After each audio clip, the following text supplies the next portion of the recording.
최영선 민주연구원 부원장과 오늘 하루에 있었던 시시각각 변화된 내용들 그리고 앞으로의 일정들에 대해서 이야기 나누겠습니다. 오늘 하루도 저희 MBC만 봐도 뉴스 특보 뜨고 라디오, TV 할 것 없이 정말 숨가쁘게 달려오고 있거든요. 네. 너무나 많은 일들이 네. 있고 있습니다. 정말. 다이나믹 코리아. 웃을 일이 아닌데 정말 어이없는 네. 웃음들이 네. 나오고 있습니다. 네. 어떤 시간대부터 지켜볼까요? 지금. 우선은 이제 제일 중요했던 대목은 아침에 국민의힘 그 최고위원회 회의에서 한동훈 대표의 발언. 네. 이 발언이 굉장한 정도의 파장을 낳았죠. 그러니까 어제까지의 국민의힘의 상황은 대통령과 그 국민의힘의 중진 의원들 이런 분들과 한동훈 대표가 만나서 대충 이제 분위기를 이제 좀 정리했다는 거 아닙니까? 그래서 뭐 탄핵은 하지 않고 그리고 뭐 사과하고 뭐 이런 정도로 이제 대충 마무리 지으려고 했는데 한동훈 대표는 그 자리에서도 정말 나를 체포하려고 했냐, 어떤 근거로 나를 체포하려고 했냐라고 따졌다는 거예요.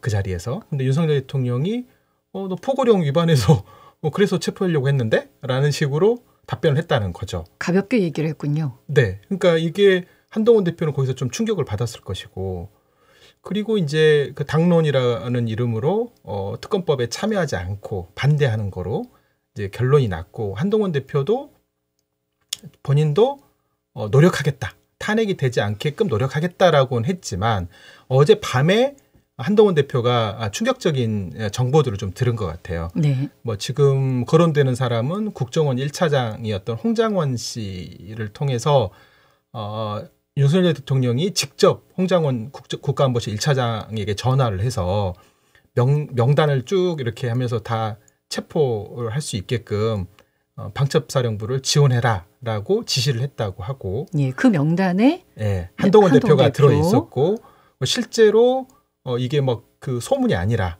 이게 한 80명 정도 되는 사람들을 그 순간에 단계를 나눠서 방첩사령부에서 체포조를 풀어서 체포를 하려고 했다라는 것을 한동훈 대표가 이제 확인을 한 거죠. 저희도 오늘 영상으로 다 봤습니다. 네. 예, 특수 무장한 군인들이 네. 정말 한동훈 대표 그 실에서 다 쏟아져 나오더라고요. 네. 그러니까 이제 그게 어제 제가 이 방송에서 말씀드렸지만 707 특임대라는 것은 이제 이 적의 어떤 주요 지휘자들의 체포하고 사살하는 참수 부대의 이제 국가급 테러 부대이고 주요 요인을 암살하는 그런 부대인데 그 부대랑 수방사의 군사경찰단의 특임대가 있어요. 그 특임대랑 체포조들이 이제 같이 들어간 거죠. 예. 그렇게 해서 곳곳을 돌면서 한 80명 정도를 잡으려고 했다고 하는데 그 안에 이제 여당 출신으로는 한동훈 대표만 딱 들어 있었던 거예요. 그러니까 사람들이 그래 내가 100번 양보해서 야당 대표는 그랬다고 치자. 근데 왜 여당 대표를? 네. 그래서 이게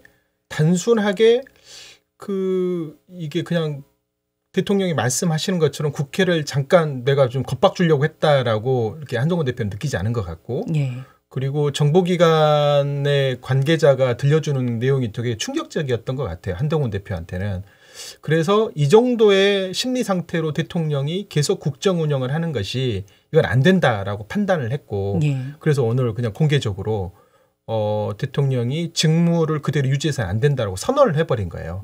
그러니까 이제 아침에 난리가 난 거죠. 국민의힘 내부에서는. 한동훈 대표의 그 언급이 있기 전과 후가 너무 변화가 커요. 그렇죠. 12월 7일 날 지금 탄핵 그 소추안을 표결하기로 돼 있는데 어제까지 분위기로는 이거 좀 쉽지 않겠다라는 판단이었는데 오늘 아침에 한동훈 대표의 그 발언 이후로 굉장히 좀 전국이 그 빠른 속도로 지금 더 혼란스러운 상황으로 이제 갔죠.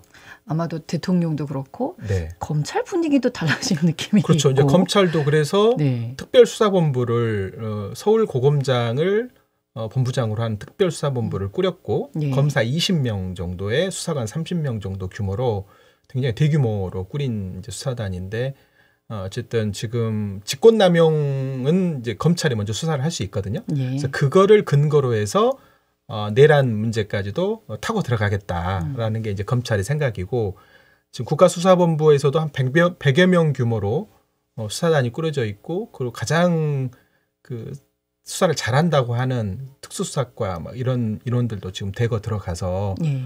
좀 수사가 진행 중에 있는데 이제 그런 것들이 오늘 한동훈 대표의 발언 이후로 좀 갑작스럽게 물꼬를 좀 팍 타고 있는 분위기고 예. 국방부에서도 지금 이 비상계엄에 주도적으로 참여했다라고 보여지는 방첩사령관 예. 그리고 수방사령관, 예. 특수전사령관 이 세 사람에 대해서 직위를 해제했어요. 그래서 예. 일단 그걸 좀 풀어주시겠습니까? 네, 네. 방첩사령관. 네. 네. 여기는 뭐 하는 곳입니까? 군내의 국정원이라고 생각하시면 되고, 그래서 군내에 뭐 간첩이 들어왔는지 그리고 군내에 이상 동향이 없는지 쿠데타 동향이 없는지를 판단하는 것이 방첩사령부예요. 그렇군요. 근데 이 방첩사령부가 지금 쿠데타를 주도한 것처럼 좀 된 거죠. 그러네요. 네, 네. 그리고 수방사령관은 이제 수도방위 사령부는 수도 서울을 지키는 예. 수도 서울에 대통령이 있고 주요 기관이 있기 때문에 수도 서울을 지키는 부대인데 이 수방사령관은 작전 지휘를 대통령실에서 직접 작전 지휘를 받아요. 그러니까 이른바 대통령의 친위부대라고 하는 것이 이 수도방위 사령부예요. 네. 방첩사령부는 대통령께 직보를 하는 또 라인을 갖고 있어요. 예. 국방부 장관을 건너뛰고 그래서 여기는 대통령이 눈과 귀가 되는 군과 관련된 눈과 귀가 되는 곳을 이 방첩사령부라고 하는데, 예. 그러니까 대통령의 친위 조직 이 두 군데가 사실은 이번 그 비상계엄에 주도적으로 개입을 했고, 예. 특수전사령부는 이제 이른바 특수작전을 하는 요인암사라고 적계에 침투를 해서 작전을 하는 특수작전을 하는 부대인데 이 부대가 같이 참여해서 1공수, 3공수, 9공수 그리고 특전사의 가장 핵심이 되는 부대인 707 특임대 예. 이 부대들이 이번에 비상계엄에 동원된 것이죠. 예. 일단은 이 세 곳이 함께 했다는 네. 것이고 오늘 네. 증언들이 쏟아졌는데 네, 네. 증언을 한 사람들이 네. 지금 누구누구입니까? 아침에 김병주 의원하고 박선원 의원이 국방위 소속의 국회의원이잖아요. 네, 국방위원이잖아요. 국방위원이시죠. 이 두 분이 항의 방문 격으로 특수전 사령부를 방문하셨고 그 다음에 수도방위 사령부를 방문하셨어요. 예. 항의 목적인데 제 생각으로는 물밑 조율이 좀 있었던 것 같아요. 그냥 발언을 하라고 하면 원래는 어제 국방위 전체회의가 있었는데 거기에 참여시키려고 했는데 여당 의원이 지금 국방위 위원장을 하고 있다 보니 예. 이 증인으로 이런 분들을 못 오게 만들어버린 거예요. 근데 이제 어제 계엄사령관과 국방부 차관이 국방위 전체회의에 참여해가지고 막 본인들을 디펜스하는 말들을 막 하셨어요. 예. 근데 그러다 보니 특수전 사령관과 수방사령관은 본인들한테 불리한 상황으로 좀 전개되는 발언을 어제 계엄사령관이 했기 때문에 본인들도 좀 발언을 좀 하고 싶어서 아마 김병주 의원이 사성장군 출신이고 육사 선배니까 예. 거기를 통해서 본인들이 다 이야기하겠다. 양심 선언을 하겠다라고 얘기를 한 것 같아요. 예. 그래서 아침부터 분주히 이 두 분이 이제 움직이셨는데 너무 충격적인 얘기를 많이 했습니다. 이때 나온 얘기들이 그랬거든요. 네. 하나하나 짚어보겠습니다. 네, 네. 우선은 이제 특수전 사령관한테 도대체 누가 지시를 한 거냐. 예. 진짜 제일 궁금하죠. 너는 언제 알았냐 했더니 본인도 그 자리에 참석했을 전까지는 몰랐다고 계속 얘기를 하셨고 그리고 그렇게 국회의원을 끌어내리라는 지시를 누가 했느냐. 예. 김용현 장관이 했다. 그러니까 일단 있었던 거예요. 국회의원을 체포하고 끌어내려라 네, 이렇게. 네. 그렇게 지시했다라고 증언을 한 거예요. 예. 그러니까 이제 그거는 특수전 사령관이 이제 앞으로 내란 혐의와 군사 반란 혐의와 내란 음모 행위 이런 이제 범죄 행위를 통해서 앞으로 수사의 대상이 될 건데 사실 이제 본인들이 그렇게 양심 고백을 하는 것은 지금 이 상황이 다들 대통령도 거짓말했다가 바로 번복하고 지금 그런 상황이거든요. 예.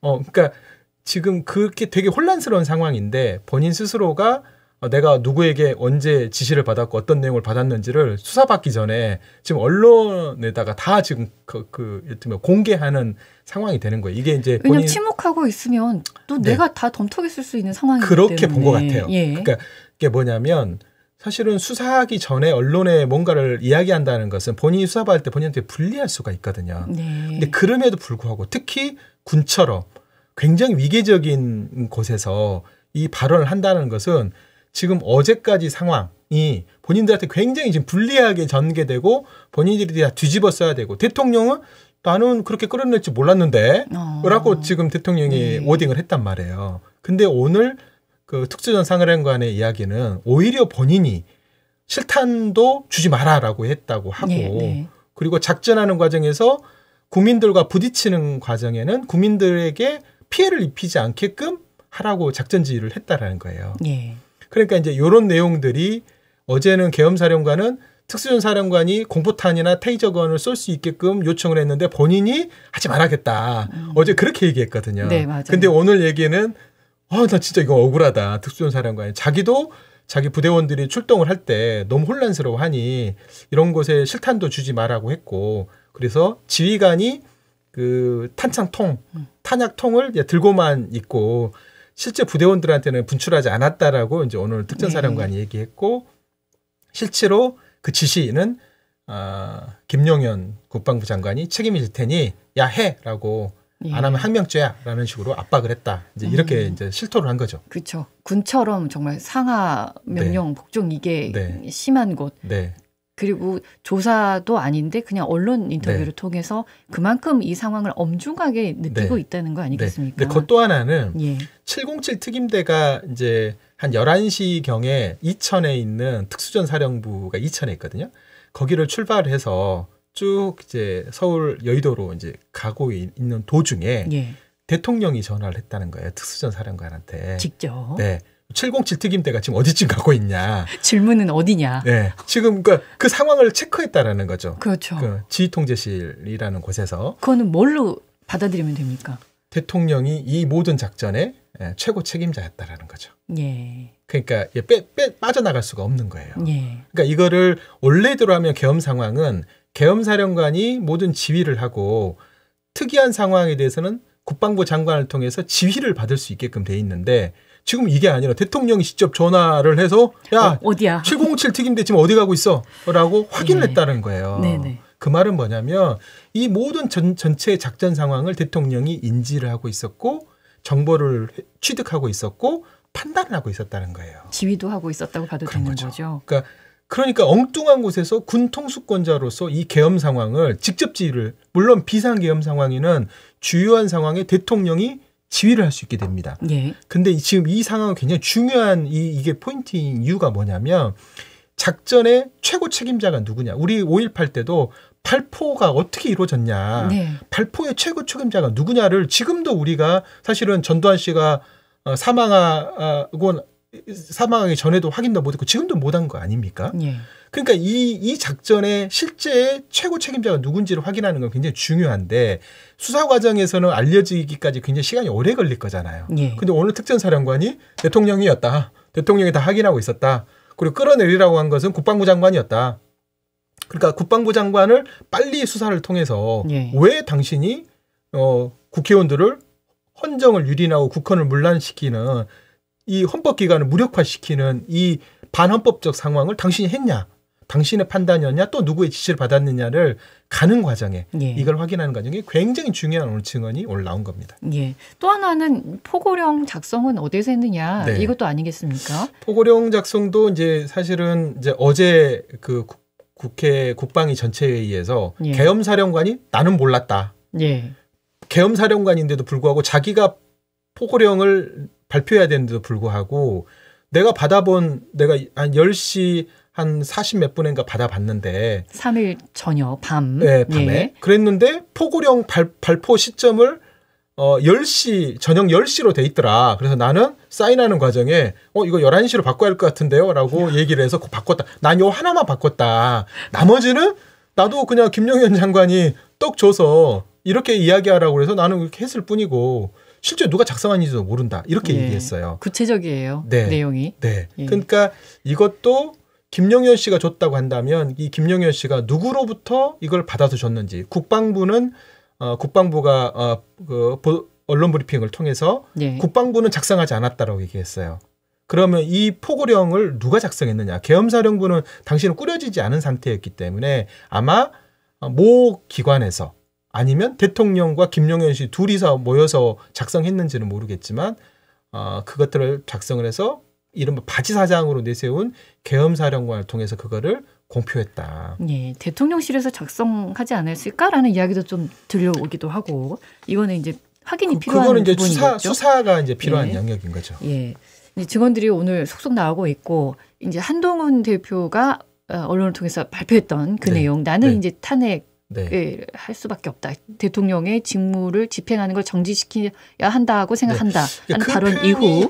그 표현이 좀 모호했는데 그러면 지금 당장 대통령의 직무를 정지시켜야 한다고 판단하는 것이 이걸 탄핵을 하겠다라는 것인지 아니면 대통령의 하야를 뭐 유도하려고 하는 것인지를 이건 불분명한 상태에서 좀 모호하게 얘기했어요. 근데 이제 이른바 친한계라고 불리는 조경태 의원이나 이제 이런 분들이 나는 탄핵 표결에 찬성을 하겠다라고 이제 얘기를 했고 이런 것들을 보아하면 친한계 의원들한테 우리는 탄핵 반대가 당론이 돼 있지만 내 생각은 좀 다르다라는 것들을 공개적으로 오늘 표명했다고 보여지는 거죠. 예, 가장 저희가 이제 중심 있게 바라보는 것이 그것이죠. 탄핵소추안의 표결이 가결이냐 부결이냐. 그러니까 지금 아까 그 일부에서 신장식 의원님이 지금 8명 플러스 알파 이제 그게 아직 확정적이지 않다 이제 그렇게 보여지는데 일단 안철수 의원은 우선 확보가 된 거죠. 그 전까지 내려오지 않으면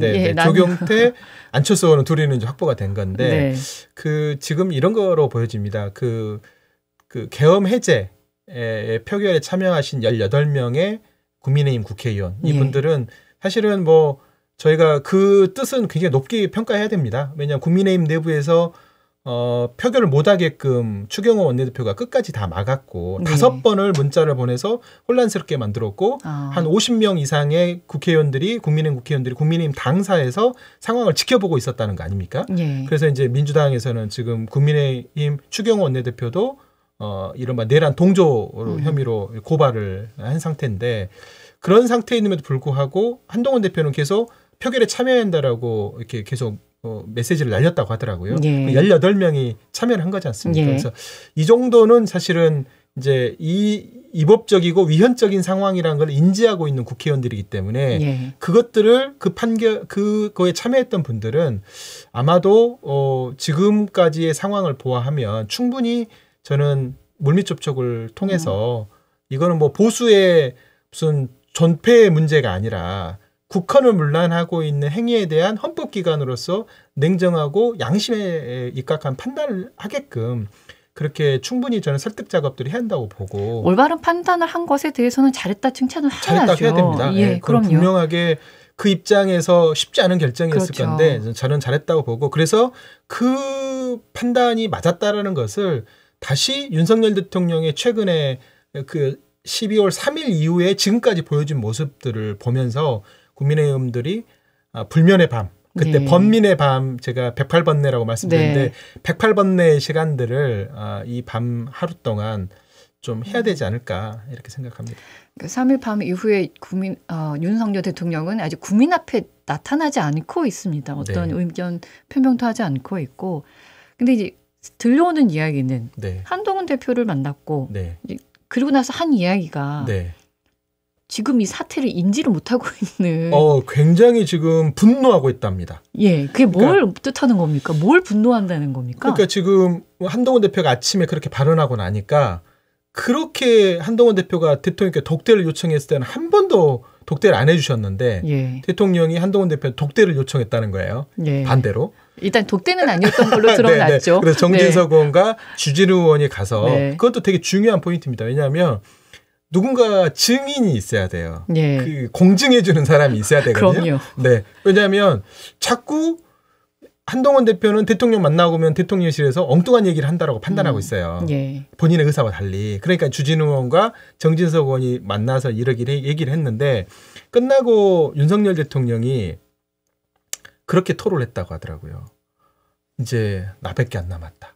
모두가 나를 배신했다. 그래서 굉장히 흥분된 상태였다고 하더라고요. 한동훈 대표를 만나고 나서. 오늘?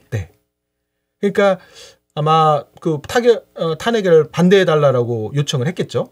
누가 보더라도 그랬을 걸로 보여져요. 그러면 한동훈 대표는 지금 본인은 지금 거의 꼭지가 돈 상태이기 때문에 대통령이 나를 체포하려고 했고 구금하고 그래서 저기 그 남태령에 있는 수방사의 지하 그 벙커나 아니면 방첩사의 저기 지하에 그 갇히는 곳에 그것 여쭤보고 싶은 거예요. 네. 체포를 했다면 어떻게 하려고 했던 걸까요? 방첩사령부 지하에 그렇게 대규모로 가둘 수 있는 공간이 있고요. 수방사에도 있고 그래서 이런 데로 분산 배치를 하려고 했던 것 같고요. 오늘 아마 언론 보도에 나올 거로 보여지는데 4일날 새벽에 동부구치소 서울 동부구치소에 그 구치소를 좀 비우는 작업들을 했답니다. 그러니까 국방부가 그렇게 작업하고 있을 때 법무부가 회의를 하고 있었잖아요. 12시쯤에 그 감찰관이 그 사표 쓰고 나온 그 현장, 그 현장에서 법무부 장관이 회의를 하고 있었는데 그게 뭐였냐면 이 비상계획에 따르는 법무부가 조치해야 될 내용들을 그때 회의를 하고 있었는데 그 중에 하나가 동부구치소, 서울에 있는 동부구치소를 비우는 작업을 했다는 거예요. 네. 자, 이해가 가시죠? 그건 뭐냐면 국회를 해산하면서 체포조를 통해서 국회의원들을 잡아들이면 방첩사가 이제 합동수사본부가 되니까 수사하는 곳이니까 방첩사 체포조들이 잡아온 사람들을 수방사 군사경찰 그 안에 있는 그 구치상 같은 곳과 그다음에 방첩사 안에 있는 그런 구치장 같은 곳이 있거든요. 그런 데로 사람들을 잡아들이죠. 그리고 수사를 하죠. 그리고 수사를 해서 그 사람들을 동부구치소로 보내야 되니까 그 공간을 비워놓은 거예요. 이제 이런 상황을 이제 한동훈 대표가 다 보고를 받은 거죠. 근데 대통령이 굉장히 흥분한 상태에서 경호처를 통해 가지고 막 차량 다 준비하라고 했다는 거예요. 그러니까 그 안가에서 만난 것 같아요. 한동훈 대표를 그 안전가옥에서 만나서 이런저런 얘기를 나눴고 대통령이 돌아와서 경호처를 통해 가지고 빨리 이제 국회로 갈 테니까 다 준비해라라고 갑작스럽게 지시를 했고 실제로 그 윤석열 대통령이 뭘 얘기할지를 모르는 상태로 준비를 했다는 거지 않습니까? 일단 이동을 한 거죠. 윤석열 대통령이. 이동을 하다가 저희가 그 이동했다는 소식을 듣고 MBC도 특보를 준비했다는 거 아닙니까? 그래서 국회의장이 깜짝 놀라서 이거 지금 국회 상황이 그런 상황이 아니다. 그렇게 해서 그 대통령이 오지 말라고 요청을 했고 그 당시에 국민의힘의 비상의원총회가 열리고 있었는데 그 자리에 와서 윤석열 대통령이 뭐 탄핵을 막아야 된다 얘기하고 또 왜 내가 이 비상계엄을 했는지를 구구절절하게 또 그 자리에서 설명을 하려고 했다는 거예요. 그러니까 이 모든 게 그냥 급박하게 결정되는 상황인 거지 않습니까? 그냥 하는 거죠. 자기 지금 윤 대통령의 상황을 그렇게 어떻게 봐야 되는 겁니까? 이런 걸 봤을 때. 그때 제가 방송에 나왔는데 도자기가 많이 있는 이 상점에 화난 코끼리가 들어와서 막 휘젓으면서 도자기를 깨고 있는 상태. 그래서 빨리 이 화난 코끼리를 이 도자기 상점에서 빼내야 되는 상태로 보여지고 그러니까 지금 국무회의도 제대로 이루어지지 않아. 그래서 비상계엄 관련돼서는 비서실장과 안보실장의 동의도 받지 않고 그리고 지금 이런 여당의 원내대표나 대표단과의 무슨 합의도 이루어지지 않고 현재 지금 윤 대통령은 굉장히 혼란이란 단어도 화가 난 상태입니다. 거기에 그치지는 않을 것 같습니다. 뭔가 더 있을 것 같고 그리고 지금 저희가 지켜봐야 되는 게 일단은 내일로 표결이 예정돼 있고 이게 가결이냐 부결이냐를 저희는 지켜봐야 되는 것이고 그리고 나서 이제 우리나라는 어떻게 될까요? 마무리를 좀 지어야 될 것 같습니다. 지금 경제가 굉장히 안 좋기 때문에 이게 만약에 이렇게 헌정이 문란한 상태까지 왔는데도 불구하고 이거를 정리를 안 하게 되면 대외 경제에 미치는 파급 효과가 엄청 커질 것 같아요. 그러니까 이게 저는 대한민국이 이 건강한 시민의식과 이 민주주의의 성숙도가 이렇게 무르익었기 때문에 이거를 바로 잡을 거라고 보고 있고 미국에서도 그렇게 해서 민주주의적으로 이걸 바로 잡을 거다. 이렇게 미 국무부에서 표현을 했거든요. 회복력도 굉장히 빠르다. 대한민국이라고. 그래서 저는 국민의힘이 충분히 저는 이 상황을 번민의 밤을 거치고 판단해 주시길 기대하고 그러지 않게 되면 굉장스럽게 대한민국은 지금 국정불능 상태 국정이 마비된 상태로 돼 있어요. 대통령에 의해서. 그래서 이 국무위원들이 제대로 국무를 할 수 없는 상황이 됐기 때문에 이걸 집권 여당에서 냉정하게 판단하고 대한민국의 헌법을 질서를 지키는 방향으로 의사결정을 내려주시기를 꼭 당부드립니다. 국민의힘의 국회의원들에게 국민의 눈이 지금 쏠려 있는 상황이고 이거는 역사인이 길이 남을 오늘과 내일이 되지 않을까. 그리고 대한민국의 자유민주주의가 어떻게 지켜져 가는지를 보여줄 수 있는 아주 중요한 시점에 와 있다고 보여집니다. 오늘도 4시간 차 달려서 와주셨다고 네. 이 시간 함께해 주시기 위해서 네. 정말 감사합니다. 예, 감사합니다. 예, 함께해 주셔서 고맙습니다. 네. 최영선 민주연구원 부원장과 함께했습니다.